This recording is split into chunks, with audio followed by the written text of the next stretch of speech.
సూర్యనారాయణ వెళ్ళిపోయారు, ఇంకో మళ్ళీ మా ముందే కదా వెళ్ళిపోయింది. అంటే మీరు వచ్చేటప్పటికే వెళ్ళిపోయారు, అలా పరిచయం వెళ్ళిపోయిన తర్వాతనే నేను వచ్చిన అనమాట అక్కడ రూమ్కి. ఓకే. అంటే బేసిక్గా ఆబ్జెక్షన్ చేస్తారు కదా ఓనర్స్ కూడా. లేదు, తను నేను ఓనర్ అంకుల్తో మాట్లాడాను, సార్ మా కజిన్ బ్రదరే, నేను ఇట్లా ఉంటానండి, నేను షూటింగ్స్ ఉంటేనే ఇక్కడ ఉంటాను, లేదు అంటే నేను మా ఊరు వెళ్ళిపోతాను, సో నా అడ్రస్ ఇది, మా హస్బెండ్ ఇలా, నేను అన్ని నెంబర్స్ చెప్పి నేను మాట్లాడించాను. అది కూడా నేను ఇంకోటి కూడా చెప్పాను, నేను ఉన్నప్పుడు మీరు చూడండి, ఒక 3-4 మంత్స్ చూసిన తర్వాత నా వల్ల ఏదైనా ప్రాబ్లం ఉందంటే చెప్పండి, నేను వెకేట్ చేస్తాను అని చెప్పాను. సో నా కోసం ఫ్రెండ్స్ ఎవరు రారు, నేను షూటింగ్ ఉంటే వెళ్తాను, లేదంటే రూమ్లోనే ఉంటాను, లేదు నాకు మరీ ఒక 4-5 డేస్ గ్యాప్ వచ్చిందంటే బస్ ఎక్కి సూర్ వెళ్ళిపోతాను. సో నా వల్ల ఏ ఇబ్బంది లేదు కాబట్టి సార్ కూడా నాకు ఏ అబ్జెక్షన్ చెప్పలేదు. ఇది అయిన తర్వాత 2 మంత్స్ తర్వాత తన జాబ్ ఏదో రిజెక్ట్ అయిపోయిందని చెప్పి మళ్ళీ అదే రూమ్కి వచ్చేసారు అతను. వచ్చిన తర్వాత నేను చెప్పాను, అదేంటి రాము మళ్ళీ అబ్బాయి వచ్చేసారు వెళ్ళిపోయారు అన్నారు కదా అంటే, ఏమో అక్క ఇంతకుముందు ఇద్దరం కలిసి ఉన్నాం కదా, ఒకసారి నేను బావగారితో మాట్లాడతాను, మనోడే కదా అది అని అంటే, ఇంకా మా హస్బెండ్కి చెప్పారనమాట ఇలా ఉంటున్నారు అంటే, అదేంటమ్మా పర్లేదా మరి ఇద్దరు అబ్బాయిలు అది ప్రాబ్లం ఏం లేదంటే, ఇంకా ఇతను కూడా మాట్లాడి, సార్ నేను మంచిగా చూసుకుంటాను సార్ అది అంటే ఫస్ట్ స్టార్టింగ్ ఇంట్రడక్షన్లోనే మమ్మీ అనేసారా లేదంటే అమ్మ అని పిలిచేది ఎవరికని చెప్పాలంటే మా అన్నయ్య వాళ్ళతో అక్క అని చెప్పేది, నన్ను అమ్మ అని పిలిచేది, మా వదినతో కూడా మాట్లాడి నా వదిన అని పిలిచేది, అన్నయ్యతో మాట్లాడేది, అందరితో ఫ్యామిలీతో మాట్లాడేది, మా హస్బెండ్తో మాట్లాడేది, అందరితో మాట్లాడతారు. మా నెంబర్స్ అనేవి అబ్బాయి దగ్గర అన్నీ ఉన్నాయి. మీ పిల్లలతో కూడా కేక్ కట్ చేస్తున్న ఫొటోస్ కూడా ఉన్నాయి. నేను కేక్ కటింగ్ కాదు, యాక్చువల్లీ మా పాప వాళ్ళు ఏంటంటే హాలిడేస్కి వస్తారు ఇక్కడికి, హైదరాబాద్ కదా ఏదో చూద్దామని హాలిడేస్కి వచ్చినప్పుడు ఏంటంటే ఇంకా వాళ్ళతో పాటే ఒక రూమే కాబట్టి ఇంకా ఏమున్నది ఉంటాడు. మా అన్నయ్య పిల్లలు వస్తారు, మా అన్నయ్య వచ్చారు, మా హస్బెండ్ అమ్మ నాన్న వాళ్ళే రాలేదు, అన్నయ్య వదిన వచ్చారు, అన్నయ్య పిల్లలు వచ్చారు, మా పాప వస్తుంది, ఈవెన్ మార్చిలో ఎగ్జామ్స్ అయిపోయిన తర్వాత కూడా మా పాప ఇక్కడే వస్తుంది. ఇదిగోండి మా పిల్లలతో ఇతను సూర్యనారాయణ అనే పర్సను.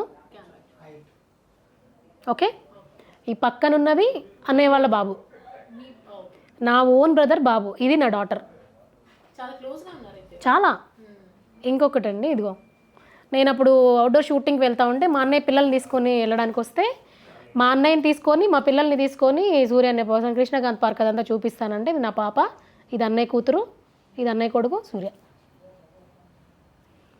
సో మీకు ఎక్కడైనా మీకు ఇల్లీగల్ రిలేషన్ అనేది ఏమన్నా అనిపిస్తే నాకు చెప్పండి. ఇప్పుడు ఇల్లీగల్ రిలేషన్ అంటే ఎలా, ఎవరికి తెలియకుండానే ఉంటారు. ఇప్పుడు తెలిస్తే ఎవరు యాక్సెప్ట్ చేస్తారు చెప్పండి, ఎవరు కూడా యాక్సెప్ట్ చేయరు కదా. మ్యారేజ్ అయిన తర్వాత నాకంటూ ఒక పెళ్ళి అయ్యి అంత పెద్ద పాప ఉండి, మా హస్బెండ్ ఉండి, అతను కూడా నాతో నేను వెళ్ళి వస్తూ ఉండి నాకు ఓన్ హౌస్. సో ఏమంటున్నారు ఇప్పుడు ఫ్యామిలీ ఏమన్నారు మరి? నా ఫ్యామిలీ ఫుల్ సపోర్ట్. ఎందుకంటే అండి, ఒకటి అక్కడ వచ్చిన అలిగేషనే రాంగ్ అలిగేషన్. ఒకటి అండి, నాకు చాలా హెల్త్ ఇష్యూస్ ఉన్నాయి, ఇంకా పచ్చిగా చెప్పాలంటే ఫిజికల్గా నేను అన్ఫిట్. అదే విషయము వాళ్ళిద్దరు గొడవ అయింది, ఈ ఇన్సిడెంట్ అయింది అనే టైంలోని, ఆ టైంలో నేను మా అన్నయ్యతో ఫోన్ మాట్లాడుతున్నా, నాకు ఇక్కడ కొంచెము షూటింగ్స్ బాగానే ఉంది కానీ ఏదైనా బిజినెస్ ఏదైనా స్టార్ట్ చేస్తానయా అనే విషయం మీద మా అన్నయ్యతో ఫోన్ మాట్లాడుతూ ఉన్నాను. ఏదో గొడవ వినిపించేసి, అంతకుముందు కూడా ఆల్రెడీ గొడవ చేశాడు అబ్బాయి వచ్చి, నన్ను కొట్టేసేసి కానిస్టేబుల్ని తీసుకొచ్చి వీళ్ళిద్దరు మమ్మల్ని కొట్టబోతున్నారు అని చెప్పేసి తీసుకొచ్చాడు. అది కూడా కానిస్టేబుల్ అన్న నాతో మాట్లాడింది వాయిస్ రికార్డు ఉంది. శ్రీనివాస్ రెడ్డిని వీళ్ళిద్దరు కలుసుకున్నారు, సూర్యనారాయణ అండ్ శ్రీనివాస్ రెడ్డి, వీళ్ళిద్దరికి అంత ఫ్రెండ్షిప్ ఉన్నప్పుడు మీ మీద ఎందుకు అంత అలిగేషన్ వచ్చింది మరి? అది నాకు తెలియదు. ఇందాక మీరు టాపిక్ కూడా కట్ అయిపోయింది అంటే, ఫస్ట్ ఫ్లోర్ సెకండ్ ఫ్లోర్ నుంచి మీరు తోసేసారు ఇద్దరితో కలిసి అని చెప్పి దాని గురించి చెప్తున్నారు, మధ్యలో కట్ అయిపోయింది. సెకండ్ ఫ్లోర్ నుండి తోసేసారంటే ఈవెన్ ఒకటండి, నేను ఉండేది సెకండ్ ఫ్లోర్లో, మెట్ల నుండి ఇట్లా పైకి వెళ్తే మెట్ల పక్కన ఒక రూమ్ ఉంటుంది, లోపలికి నా రూమ్ ఉంటుంది. నేను ఆ సెకండ్ ఫ్లోర్ బాల్కనీకి రావాలంటే కొంచెం ముందుకు వాక్ చేసుకొని రావాలి. ఈ సూర్యనారాయణ అనే పర్సన్ ఉన్నది 4th ఫ్లోర్లో. ఇప్పుడు స్టిల్ నేను వెళ్ళి గొడవ పెట్టుకొని అతను ఏమైనా చేయాలంటే నేను 4th ఫ్లోర్కి వెళ్ళి గొడవ పడాలి. సెకండ్ ఫ్లోర్లో గొడవ అయింది అంటే వీళ్ళిద్దరికి గొడవ కూడా దేనికి అంటే, ఈ శ్రీనివాస్ రెడ్డి అనే పర్సన్ వాళ్ళ వైఫ్ నెంబర్ ఎక్కడో అతను తీసుకొని ఆమెకు ఫోన్ చేసి మాట్లాడుతూ ఇతని మీద ఏదో చెప్తా ఉన్నారు. చెంచల్గూడ జైల్లో ఉంచారు మిమ్మల్ని 3 days. అంటే ఏ ఆధారం లేకుండానే పోలీసులు అరెస్ట్ చేశారా? ఆధారాలు అంటే ఏమున్నదండి, ఎవరో ఒక ప్రత్యక్ష సాక్షి అని చెప్పించారు. ఆమె ప్రత్యక్షంగా మరి ఏం చూసారో నాకు తెలీదు. ఎవరు ఆమె కిందనే ఉంటారండి, కిందనే ఉంటారు. వాళ్ళు ఏం చేస్తారు ఏంటనేది నన్ను అడగొద్దు, నేను చెప్పలేను, నేను చెప్పకూడదు కూడా. ముందు మీకే తెలుస్తుంది కొన్ని రోజులు అయ్యాక. పని కట్టుకొని వచ్చి ఒకరి మీద కంప్లైంట్ చేయడం అనేది, కంప్లైంట్ అంటే ఒకటి అండి, ఇప్పుడు ఆమె ప్రత్యక్ష సాక్షి అని చెప్పినప్పుడు అక్కడ వాళ్ళకి గొడవ అయిన టైంలో నేను లేనప్పుడు నేను 100కి కాల్ చేసి ఇట్లా రండి మా ఇంటి దగ్గర గొడవ జరుగుతుందని చెప్పినప్పుడు ఆ అమ్మాయి నేను 100కి కాల్ చేశాను అనేది పెద్ద రాంగ్, అబద్ధం. ఆ అమ్మాయి చేసిందా లేదో నాకు తెలియదు, బట్ నేనైతే చేశాను. ఇప్పుడు నేను సపోజ్ ఒకటండి, సూర్యనారాయణ నేను చంపాలి అనుకుంటే నేను ఎందుకు 100కి కాల్ చేస్తాను చెప్పండి? చంపాలి అనుకుని ఇంకొకటి అమ్మాయి ఏం చెప్పింది, నేను చూశాను వీడియోలో, వాళ్ళిద్దరూ పారిపోవాలని ట్రై చేశారు, పైన వీళ్ళందరూ వచ్చి తాపేరు అని అన్నారు. నేను 100కి కాల్ చేసి సరే ఇట్లా జరిగింది మీరు రండి. అంతకుముందు కూడా సూర్యనారాయణ అనే పర్సన్ నన్ను కొట్టి పైన రూమ్కి వెళ్ళి ఇది చేశారు, అది కూడా ఒక ఇష్యూ అయింది. అప్పుడు కూడా మీరు కరెక్ట్గా రెస్పాండ్ అవ్వలేదు, రండి అని నేను చెప్పాను. ఈ దానికంటే ఒక హైలైట్ ఏంటంటే ఈ ఇన్సిడెంట్ జరిగింది అనే దానికి ఒక 1 వీక్ బ్యాక్ అతను ఇండస్ట్రీలో నా కోసం స్ప్రెడ్ చేస్తున్నారని తెలుస్తుంది. ఈ శ్రీనివాస్ రెడ్డితో తిరిగేస్తూ ఉంది, ఫ్యామిలీని వదిలేశారు, ఈమె తిరుగుతుందని ఇండస్ట్రీలో టాక్ ఇతను స్ప్రెడ్ చేస్తున్నారని నాకు కొంతమంది చెప్పారు. అప్పుడు దూరం పెట్టచ్చు కదా మీరు. అతనికి అప్పటికి వెళ్ళిపోయాడండి రూమ్ నుంచి, నేను పంపించేశాను. నేను రూమ్ నుండి ఎలా పంపించాను అంటే ఈ శ్రీనివాస్ రెడ్డి అనే పర్సన్ని తీసుకొని వచ్చారని చెప్పాను కదా రూమ్కి. తీసుకొచ్చిన తర్వాత అతనేమన్నారు, నేను ఒక 2 months నేను ఆ రూమ్ వెకేట్ చేయను, ఇక్కడ చూస్తాను, ఈవెన్ మా పిల్లలు వచ్చిన తర్వాత వాళ్ళు కూడా అడ్జస్ట్ అవ్వగలరు అంటే నేను ఇక్కడ ఉంటాను, లేదు అంటే అదర్వైజ్ నా రూమ్ నాకే ఉందండి, ఇండస్ట్రీ పరంగా మీకు ఏదైనా హెల్ప్ కావాలంటే అడగండి నేను చేస్తానని చెప్పేసి అన్నారు. అలా ఫ్రెండ్షిప్ ఉండింది. అలా నడుస్తున్న టైంలో ఏమైందంటే ఇతనికి టైం టు టైం ఫుడ్ వెళ్ళట్లేదు, నేను బయటకు వెళ్ళిపోతున్నా.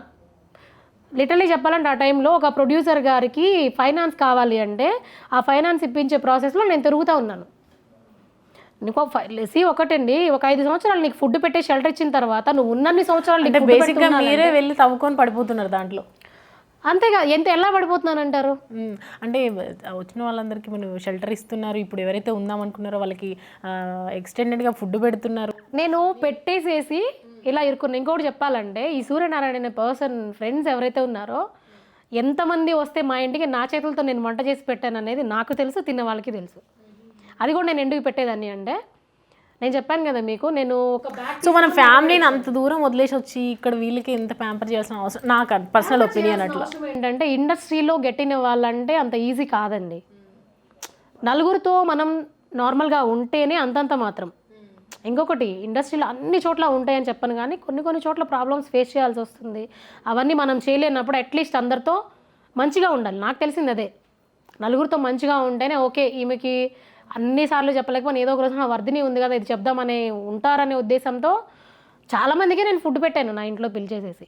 ఈవెన్ 2-3 మేనేజర్స్ అయితే ఉన్నారు, వాళ్ళ పేర్లు కూడా చెప్పనులేండి, మేనేజర్ టైం వచ్చినప్పుడు చెప్తాను నేను.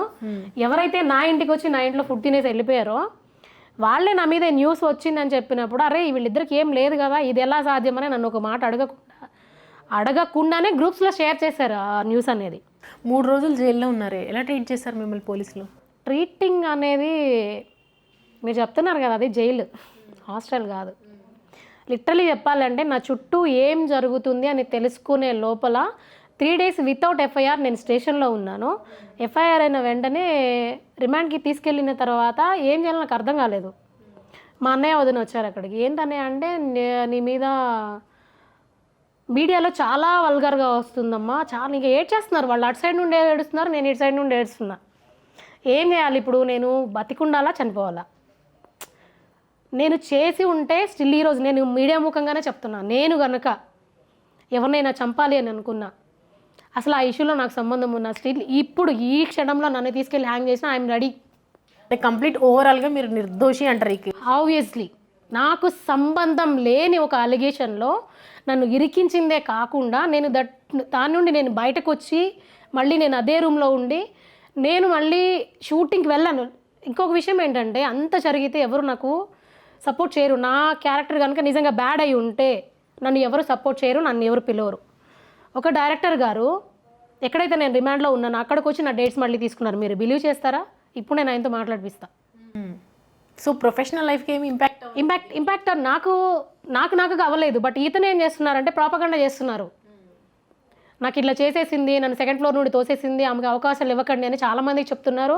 చాలామంది నాకు డైరెక్ట్గా కొంచెం చూసుకోవర్దిని ఏమైంది తెలీదు, నువ్వైతే అలాంటి పర్సన్ అయితే కాదు, నువ్వు ఇవ్వద్దన్నా ఓకే, నువ్వు ఉండేది 4th floor, ఆమె ఉండేది 2nd floor, నువ్వు వెళ్ళి గొడవ పడ్డావా, ఆమె వచ్చి గొడవ పడిందా, అయినా పర్సనల్స్ మాకు అనవసరం.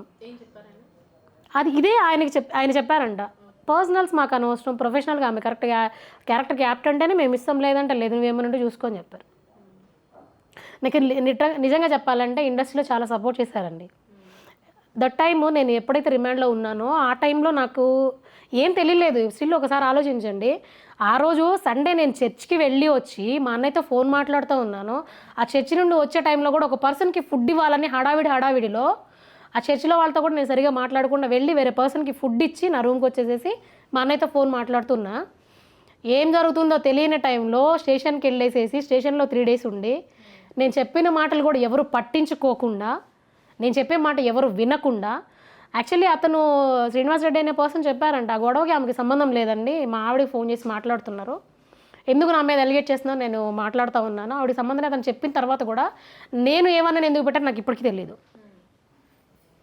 అతను ఆల్రెడీ కన్ఫెషన్ ఇచ్చేసిన తర్వాత నేను అసలు ఎట్లా వచ్చాను నేను? అదే అయిపోయింది. అదే అయిపోయిన తర్వాత even For more videos like this, subscribe Big TV channel.